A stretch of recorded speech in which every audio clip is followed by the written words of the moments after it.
ಒಂದ್ಸಲ ಏನಾಗಿತ್ತಂದ್ರ ಆ ನರಹರ ಸೋನಾರನ ಹತ್ತಿರ ಒಬ್ಬ ಭಕ್ತ ಹೋದ. ಯಪ್ಪ, ನಾ ವಿಷ್ಣು ಪರಮಾತ್ಮ ಭಕ್ತ ಪಾಂಡುರಂಗನ ಭಕ್ತ ಇದ್ದೀನಿ. ಆ ಪಾಂಡುರಂಗ ಏನ್ ಮಾಡ್ಬೇಕತ್ ಮಾಡಿ ನಾನು ಬೆಳ್ಳಿ ಉಡ್ದಾರ ಮಾಡಿಸ್ಬೇಕತ್ ಮಾಡಿ ನಾನು. ನೀವು ಬಿಡ್ಬೋತೀರಿ ಇಲ್ಲ? ಹೆಣ್ ದೇವ್ರಿಗೆ ಹೋಗಿ ಪಾರಿ ಮೀಸಿ ಬಿಡ್ಕೋತೀರಿ, ಕಲ್ಬಟ್ಟು ಬಿಡ್ಕೋತೀರಿ ಅಂತಾರ. ಒಂದು ಹೆಣ್ ದೇವ್ರಿಗೆ ಹೋಗಿ ಪಾರಿ ಮೀಸಿ ಬಿಡ್ಕೋತಂದ್ರೆ ಹೆಂಗಿರ್ಬೇಕು ನಿಮ್ ಶಕ್ತಿ? ಆ ಹೆಣ್ ದೇವ್ರಿಗೆ ಹೋಗಿ ಪಾರಿ ಮೀಸಿ ಹಚ್ಚೋರು, ಹೊಸಾನು ಬಂದು ಕಲ್ಬಟ್ಟು ಹಚ್ಚೋರು ಇರ್ಲಿ. ಆದ್ರೆ ಅವತ್ ದಿವಸ ಆ ನರಹರ ಸೋನಾರ ಭಕ್ತ ಕೇಳ್ತಾ ಇದ್ದಾನ, ನೋಡಪ್ಪ, ನಾನು ಪಾಂಡುರಂಗಗ ಬೆಳ್ಳಿ ಉಡ್ದಾರ ಮಾಡಿಸ್ಬೇಕಂತ ಮಾಡಿದೀನಿ, ಅದಕ್ಕೆ ನೀ ಬೆಳ್ಳಿ ಉಡ್ದಾರ ಮಾಡಿಕೊಡ್ಬೇಕಂತ ತಿಳ್ಕೊಂಡು ಆ ಸೋನಾರ ನರಹರಿ ಸೋನಾರ ಅಂತ ಕೇಳಿದ. ನರಹರಿ ಸೋನಾರ ಏನಿದಂದ್ರ ಶಿವನ ಭಕ್ತ. ನೋಡಪ್ಪ, ನಿಮ್ ಪಾಂಡುರಂಗ ವಿಷ್ಣು ಅವತಾರ, ನೀವು ವಿಷ್ಣುನ ಭಕ್ತರು, ನಾವು ಶಿವನ ಭಕ್ತರು, ಅದಕ್ಕೆ ನಾವು ನಿಮ್ ದೇವ್ರಿಗೆ ಉಡ್ದಾರ ಮಾಡಕ್ ಆಗುದಿಲ್ಲ ನನಗಂದ. ಅವಾಗ ಭಕ್ತ ಅಂತಾನ, ನೋಡಪ್ಪ, ಈ ಪಾಂಡುರಪುರ ಒಳಗ ಎಲ್ಲಾ ಪ್ರಕಾರ ಕೇಳಿದ ಸಹಿತ ನನಗ್ ಮಾಡಕ್ ಬರಂಗಿಲ್ಲ, ನೀನು ಮಾಡಕ್ ಬರಂಗಿಲ್ಲ ಅಂತ ಹೇಳ್ತಾರ. ಅದಕ್ಕೆ ನೀವ್ ಒಬ್ಬರ ಮಾಡ್ತೇವೆ ತಿಳ್ಕೊಂಡು ಕೆಲ್ಕೊಂಡು ಬಂದಿನ ಪುಣ್ಯಾತ್ಮ, ಅದಕ್ಕೆ ಏನಾದ್ರು ಮಾಡಬೇಕು ಅಂದಾಗ, ನೋಡಪ್ಪ, ನಿಮ್ ದೇವ್ರು ಅಂತೂ ನಾವು ಮುಟ್ಟುದಿಲ್ಲ. ಮತ್ ನೀನೇ ಎಷ್ಟು ಪರಿ ಹಾಕಿ ಕೇಳ್ತಿದ್ರೆ ನೀನ ಹೋಗಿ ಏನ್ ಮಾಡು, ಆ ಪಾಂಡುರಂಗನ ಅಳತಿ ತಗೊಂಡು ಬಾ. ಅವಾಗ ಆ ಭಕ್ತ ಹೋಗಿ ಆ ಪಾಂಡುರಂಗನ ಹತ್ತಿರ ಹೋಗಿ ಭಕ್ತಿಯನ್ನು ಏನ್ ಮಾಡ್ತಾನ, ನಮ್ ದಾರ ಹಿಡಿದ ಅಳತಿ ತಗೊಂಡು ಬರ್ತಾನ. ಅದೇ ರೀತಿ ಒಳಗೆ ನರಹರಿ ಸೋನಾರ ತನ್ನ ಕಾಯಕ ಮಾಡಿ ಬೆಳ್ಳಿ ಉಡಾರ ಮಾಡಿ ಕೊಡ್ತಾನ. ಆ ಬೆಳ್ಳಿ ಉಡ್ದಾರ ತಗೊಂಡು ಬಂದು ಪಾಂಡುರಂಗ ಹಾಕ್ತಾನ. ಅದು ಅವ್ನು ಬರಂಗೇ ಇಲ್ಲ. ಅದು ನಡಕ್ ಬರ್ಬೇಕಾದ್ರೆ ನೋಡ ಉಡ್ದಾರ ಕೊಳ್ಳಿ ಕುಂತ್ಕೊಂಡು ನಿಂತು ಬಿಡ್ತು. ಅವಾಗಂದ, ನಾನೇ ಆಳ್ತಿ ತಗೊಂಡು ಹೋಗಿನಿ, ಮತ್ತ ಪಾಂಡುರಂಗ ನಾ ಹಿಂಗ್ಯಾಕ್ ಮಾಡಿದ, ಹಿಂಗ್ಯಾಕ್ ಆಗಿರ್ಬೇಕಂತ ವಿಚಾರ ಮಾಡಿ ಮತ್ತೆ ಹೋಗಿ ನರಹರಿ ಸೋನಾರ ಕೇಳಿದ. ನೋಡಪ್ಪ, ನೀ ಏನ್ ಮಾಡಿಕೊಟ್ಟಿಲ್ಲ ಬೆಳ್ಳಿ ಉಡ್ದಾರ, ಆ ಪಾಂಡುರಂಗ ನಡಕ್ ಬರೋದು ಬರ ಕೊಳ್ಳಿಗೆ ಕುಂತು ಬಿಡ್ತು ಅಂದ. ನೋಡಪ್ಪ, ನೀನು ಆಳ್ತಿ ತಗೊಂಡು ಬಂದಿ, ನಿಮ್ ದೇವ್ರ ನಾ ಮೊದಲ ಮುಟ್ಟಂಗಿಲ್ಲ. ವಿಷ್ಣು, ನಾವು ಶಿವನ ಭಕ್ತರು, ನೀವು ವಿಷ್ಣುನ ಭಕ್ತರು, ಅದಕ್ಕೆ ನಾವು ಮೊದಲೇ ನಿಮ್ ಹತ್ತಿರ ಬರಂಗಿಲ್ಲ, ಅಳತಿ ತಗೊಳಂಗಿಲ್ಲ ಅಂತ ಹೇಳಿವಿ. ಮತ್ತೆ ಏನ್ ಅಳತಿ ತಂದಿ ಅದೇ ರೀತಿ ಮಾಡಿಕೊಟ್ಟಿನಪ್ಪ ಅಂದ.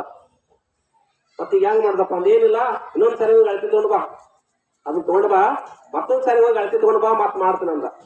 ಮತ್ತೆ ಬಂದ್ ಏನ್ ಮಾಡಿದ, ಉಡ್ದಾರ ತಗೊಂಡು ಮತ್ತೆ ದಾರ ತಗೊಂಡ್ ಬಂದ್ ಮತ್ತೆ ಅಳತಿ ಹಿಡ್ದ. ಅವಾಗ ಏನಾಯ್ತಂದ್ರ ಬಾಳ ಡಲ್ ಅಂತಿರ್ಲಿ, ಬಾಳ ಸಡಲಾಗಿ ಪಾದಕ್ ಬಿತ್ತು. ಅವಾಗಂದ, ಈ ಸಲ ಹಿಂಗೆ ಯಾಕಾತಪ್ಪ ಇದು, ಅಳತಿ ತಗೊಂಡ್ ಹೋದ್ರೆ ಹಿಂಗೆ ಯಾಕಾಗತ್ತಿತ್ತು. ಮತ್ ನರಹರಿ ಸೋನಾರ ಅಂತ ಹೋಗಿ ಕೇಳಿದ, ನೋಡ್ರಿ, ನೀವೇನು ಮಾಡಿ ಕೊಟ್ಟಿರಿ ಈ ಸಲ ಉಡ್ದಾರ, ಅದು ಪಾದಕ್ ಬೀಳಾಕತ್ತದ, ನಡುವೊಳಗೆ ನಿಲ್ಲವಲ್ದು, ಅಷ್ಟು ಲೂಸ್ ಆಗಿಬಿಟ್ಟದ ಅಂತ. ನೋಡ್ರಿ, ಮೊದಲೇ ಹೇಳಿನೋ, ನಿಮ್ ಪಾಂಡುರಂಗ ನಾವು ಮುಟ್ಟವ್ರಲ್ಲ, ನೀವೇನ್ ಆಳ್ತಿ ಕೊಡ್ತೀರ ಅದನ್ನೇ ಮಾಡವ್ರ ಅಂತ ಹೇಳಿವಿ. ಮತ್ ನಿಮ್ ಭಕ್ತಿ ನಿಮ್ ದೇವ್ರಪ್ಪ, ನೀವೇನ್ ಆಳ್ತಿ ಕೊಡ್ತೀರ ಆ ರೀತಿ ಮಾಡವ್ರ ಅಂತ ತಿಳ್ಕೊಂಡು ಹೇಳಿದಾಗ, ಇಲ್ರಿಪ್ಪ, ಬಾಳ ತಪ್ಪಾಗ್ಯದ ನಂದು, ನೀವ್ ಏನ್ ಮಾಡ್ಬೇಕಾಗಿತ್ತು ಅಂದ್ರ ದಯಮಾಡಿ ನಾವ್ ಏನ್ ಮಾಡಿದ್ರು ಸಹಿತ ಅದು ಮುಟ್ಟೋಂಗ್ ಕಾಣುದಿಲ್ಲ, ನೀವೇ ಹೋಗಿ ಅಳತೆ ತಗೊಂಡು ಬರಬೇಕು ಅಂತ ತಿಳ್ಕೊಂಡು ಹೇಳಿದಾಗ, ಆ ನರಹರಿ ಸೋನಾರ ಏನ್ ಮಾಡ್ತಾನಂದ್ರ, ನೋಡಪ್ಪ, ಹಂಗಾದ್ರೆ ನಾವು ಕಣ್ ತೆಗೆದಂತೂ ನಿಮ್ ವಿಷ್ಣು ನೋಡಂಗಿಲ್ಲ, ನಾನು ಶಿವನ ಭಕ್ತಿ ಇದ್ದೀನಿ, ಕಣ್ಣು ಕಟ್ಕೊಂಡು ಹೋಗಿ ನಾ ಏನ್ ಮಾಡ್ತೀನಿ ಅಳತೆ ತಗೊಂಡು ಬರ್ಬೋದು ತಿಳ್ಕೊಂಡ ಏನ್ ಮಾಡಿದಂದ್ರ ನರಹರಿ ಸೋನಾರ ಕಣ್ಣು ಕಟ್ಕೊಂಡು ಬಂದ್ ಪಾಂಡುರಂಗ ಹತ್ತಿರ ಬಂದಿಂತ. ಅವಾಗ ಅಳತೆ ತುಳಕ್ ಹೋಗ್ತಾನ. ಆ ಪಾಂಡುರಂಗ ಲಿಂಗದ ಆಕಾರ ತೋರಾಕತ್ತ. ಅವ್ನು ನರಹರಿ ಸೋನಾರ ಎಲ್ಲಿ ಅಳತೆ ತಗೋತಾನೆ ಎಲ್ಲ ಲಿಂಗದ ಆಕಾರ ಕಾಣಕತ್ತ. ಅವಾಗಂದ, ನಾ ಪಾಂಡುರಂಗ ಹತ್ತಿರ ಬಂದಿರೋ ಅಥವಾ ಶಿವನ ಹತ್ತಿರ ಬಂದ ಕಣ್ಣು ಬಿಟ್ಟು ಬಿಡಿದ ಪಾಂಡುರಂಗ ಈಶ್ವರ ಆಗಿದ್ದ. ಅವಾಗ ನರಹರಿ ಸೋನಾರಂದ, ತಪ್ಪಾಯ್ತಪ್ಪ ನಂದು, ಸಾಕ್ಷಾತ್ ಪರಮಾತ್ಮ ವಿಷ್ಣು ಅವತಾರ ನೀನು, ಶಿವನ ಅವತಾರ ನೀನು, ಎಲ್ಲಾ ನೀನಾಯ್ತಾಗಿದೆ ಪರಮಾತ್ಮ, ಅದಕ್ಕೆ ಸರ್ವದಾ ತಪ್ಪಾಗಿತ್ತ. ಸಮಯ ಬಿಡ್ಕೊಂಡು ಬಂದ ಆಮೇಲೆ ಪಾಂಡುರಂಗನ ಪಾದ ಹಿಡ್ಕೊಂಡು ಬಂದು ಏನ್ ಮಾಡಿದ, ಬೆಳ್ಳಿ ಉಡ್ದಾರ ಮಾಡಿಕೊಟ್ಟಂತ. ಅವ ಪಾಂಡುರಂಗ ಧರಿಸಿದ ಅಂತ ಮಾತು ಬರ್ತದ ಪುಣ್ಯಾತ್ಮರ. ಅದಕ್ಕ ಹೇಳಾಕಿನಂದ್ರ ಹರಿಹರಲ್ಲಿ ಭೇದ ಕಂಡವಾಗ ಏನಂದ್ರೆ ನರವರವ್ ನರಕ ಅಂದಂಗ, ಇವತ್ತು ಗುರುವಿನಲ್ಲಿ ಮತ್ತೆ ಪರಮಾತ್ಮಲ್ಲಿ ಏನಾದ್ರೂ ಭೇದ ಕಂಡ ಸಹಿತ ನರವು ನರಕ ಆಗ್ತದ. ಬರಗೋ ಸಾಕ್ಷಾತ್ ನರ ಕೊಟ್ಟಿ ಅರಣ್ಯ ನರಗೋಪ ತಡ್ಕೊಂಡು ಅವತಾರ ಮಾಡ್ಕೊಂಡು ಬಂದು ಜಗತ್ ಕಲ್ಯಾಣ ಮಾಡಕ್ ಬಂದಿರ್ತಾನ. ಹೆಂಗ್ರಿ, ನಮ್ಮಂಗ್ ಗುರುಗಳು ನಮ್ಮ ಊಟ ಮಾಡ್ತಾನ, ನಮ್ಮಂಗ್ ನೀರ್ ಕುಡಿತಾನ, ನಮ್ಮಂಗ ಎರಡು ಆಸೆಯಾಗ ಮಕ್ಕೋತಾನ, ನಮಗ್ ನಿಮ್ಗೆ ಹೆಂಗ ಅವ್ರಿಗೆ ನಮ್ಗೆ ಹೆಂಗ ನೀವು ಪರಮಾತ್ಮ ಹೋಲಿಸ್ತೀರಂದ್ರ, ಪರಮಾತ್ಮ ಹೇಳ್ಕೊಂಬಂದನ. ಪರಮಾತ್ಮ ಏನಂತಂದ್ರ ದೃಷ್ಟ ಫಲ ಕೊಡುವಂತ ಶಕ್ತಿ ಮಾತ್ರ ಅದ. ಪರಮಾತ್ಮ ನೀವು ಏನ್ ಬಿಡ್ತೀರಿ ಫಲ ಕೊಡ್ತಾನ, ಅದ್ರ ಮುಕ್ತರನ್ನಾಗಿ ಮಾಡಕ್ ಶಕ್ತಿ ಇಲ್ಲ. ಆ ಗುರುನಾಥನಂತಲ್ಲಿ ಎಂತ ಶಕ್ತಿ ಅಂತಂದ್ರ ನಿಮ್ಮನ್ನ ಬೇಡಂತ ಫಲಗಳನ್ನು ಕೊಡುವಂತ ಶಕ್ತಿ ಐತಿ. ಜೊತೆಗೆ ನಿಮ್ ಮುಕ್ತರನ್ನಂತ ಮಾಡುವಂತ ಶಕ್ತಿ ಸದ್ಗುರುನಾಥನ ಐತಿ ಪುನಾತ್ರ.